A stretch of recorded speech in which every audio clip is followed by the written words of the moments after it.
लक्ष्मीकांत बेर्डे यांचा हा एक छोटासा रोल जो ठरला त्यांच्या आयुष्यातील शेवटचा चित्रपट। मराठी मनोरंजन विश्वातील विनोदाचा बादशाह, अचूक कॉमिक टायमिंगचा जादूगार लक्ष्मीकांत बेर्डे उर्फ आपले लाडके लक्षा मामा।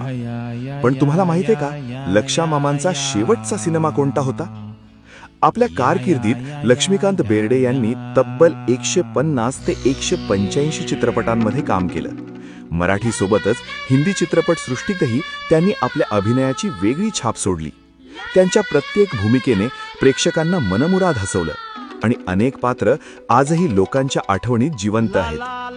पण त्यांच्या अभिनय प्रवासाचा शेवट झाला तो 2004 मध्ये प्रदर्शित झालेल्या महेश कोठारे दिग्दर्शित पछाडलेला या सुपरहिट मराठी चित्रपटाने। या हॉरर कॉमेडी सिनेमात लक्ष्मीकांत बेर्डे यांनी वेताळे गुरुजी ही लक्षात राहणारी भूमिका साकारली।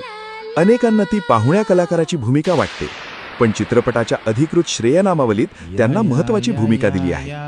हाच चित्रपट त्यांच्या कारकिर्दीतील अखेरचा पडद्यावरील अभिनय ठरला। दुर्दैवाने 16 डिसेंबर 2004 रोजी लक्ष्मीकांत बेर्डे यांचं निधन झालं, पण त्यांनी निर्माण केलेला हास्याचा खजिना आणि त्यांची अजरामर पात्र आजही प्रत्येक मराठी प्रेक्षकाच्या मनात तितकीच जिवंत आहेत।